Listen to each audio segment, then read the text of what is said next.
up, guys? Time to show off another one of the screen printed dials. This was another one that we've been working on for a minute. Did a Red Bull F1 style. So, custom generated Red Bull style dial. And then since we have some nice red in there and some yellow, I did a set of red PloProf hands and had a yellow seconds hand. Did this in one of the new 140 brushed cases. Did a small coin bezel on it, and then did a ghosted where it's like silver and white, but in different lights, obviously you can see it kind of disappears on you. So ghosted racer style minute insert. Brush crown. Did a exhibition caseback on this one instead of a solid milled. And then we have a custom Italian leather strap. Nice little hint of yellow there. Yellow inlay. And then we've done it up in Red Bull colors. So we got the nice blue, red, and the hint of the yellow. With a brushed preview buckle. And that is the build. I was trying to find a blue that matched, but all my blues are not that darker blue, right? And then I kind of looked in case I could find some Pepsi bezels, but I was like, well, it's not really a diver, so I don't want to do like a blue with red. And I didn't have any like half blue, half red. And then the ones that I did, the blues were like a more anodized electric blue. I'm like, all right, that doesn't look right either. So I looked through just in case there were any blue-red out there combos that would fit, and there weren't. So I thought, well, we could either do a nice clean bezel. Yellow is also like impossible to find. I used to be able to get these really cool yellow ones. I actually have one sitting here by me. Let me clean this up a little bit. It's been sitting for a minute.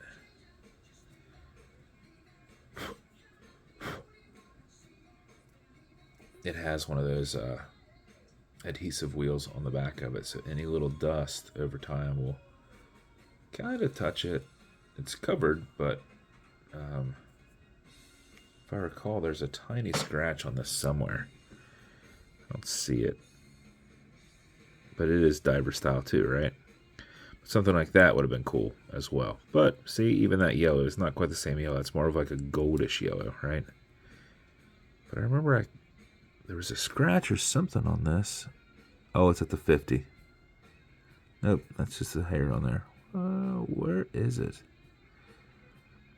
There was a reason that I can't use this, and I sat it to the side. Of course, I can't see it now. That's wild. Maybe the little marks inside the 30 right there.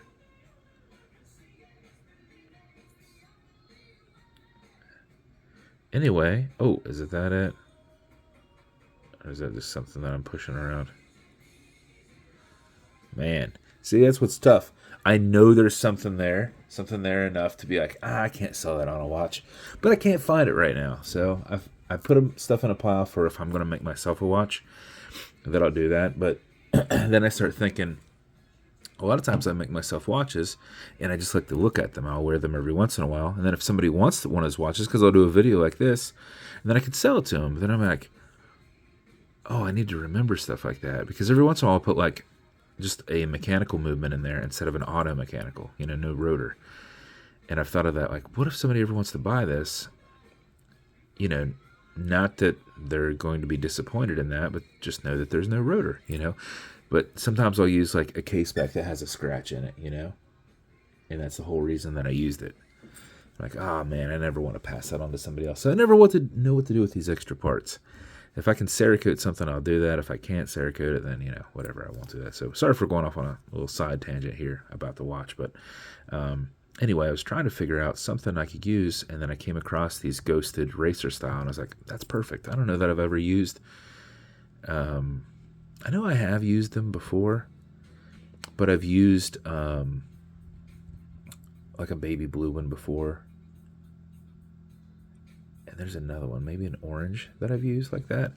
So it worked out perfectly. Showed the wife. I was like, what do you think? She's like, oh man, that bezel insert is like perfect for that. I was like, oh, I'm glad you've noticed that. Perfect. So here's the build. Bezel on it will turn left, it'll turn right. It is a tension ring bezel, so it just has pressure that kind of pushes out and kind of holds it in place. It is not a click style bezel. Automatic mechanical, you can see that you got that rotor back there, so as you're moving, it is putting wind to that mainspring. But before you put it on, before you set your time, make sure you wind it just a little bit. Back the crown off the threads till you hear it and feel it clicking. Wind. Clockwise as you look at it. Counterclockwise does not wind it, but it is like a ratchet. You can just keep going, I guess.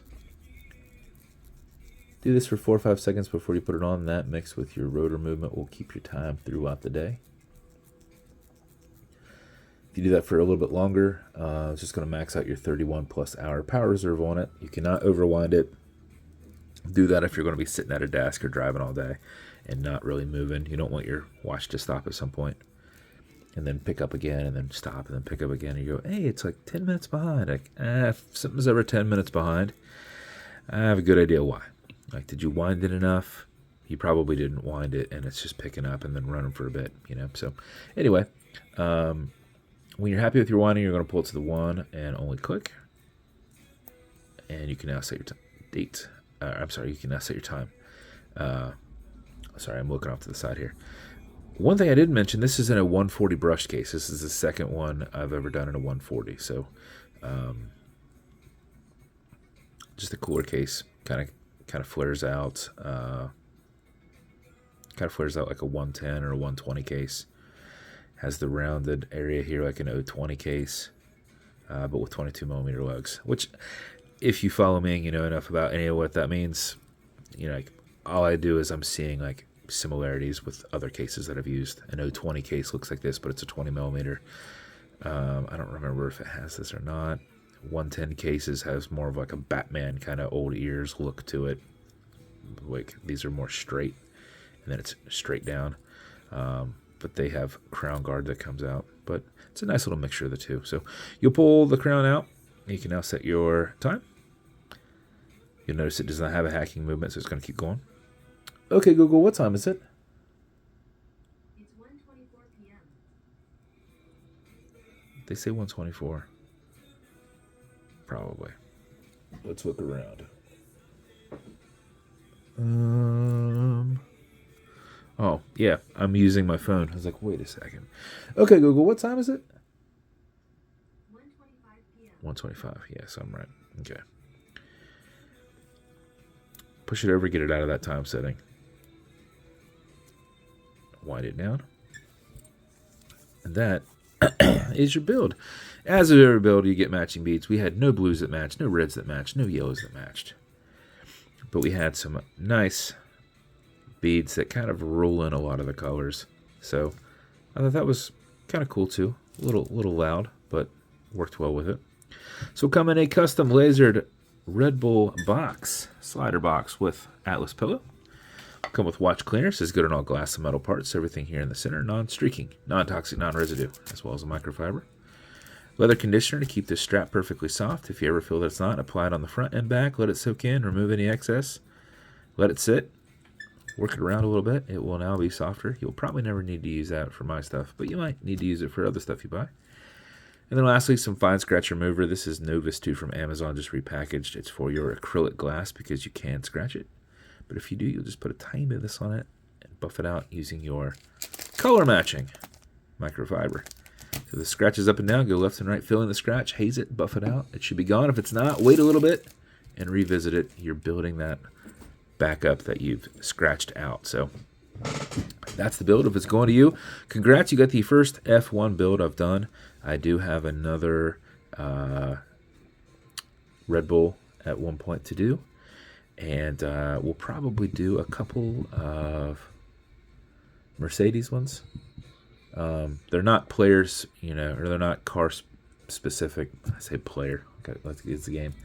So this is not necessarily a Verstappen in there. That is just an AI generated Red Bull F1 car, so that I'm not infringing on any kind of copyright. And the same thing with the Hamilton-esque Mercedes. So look for some stuff coming out a little bit later, and hope you like it. If you want me to build you something custom and unique, reach out and I'll see what I can do. And if you want to continue to see videos like this, like and subscribe, so I put them up all the time. Thanks, guys.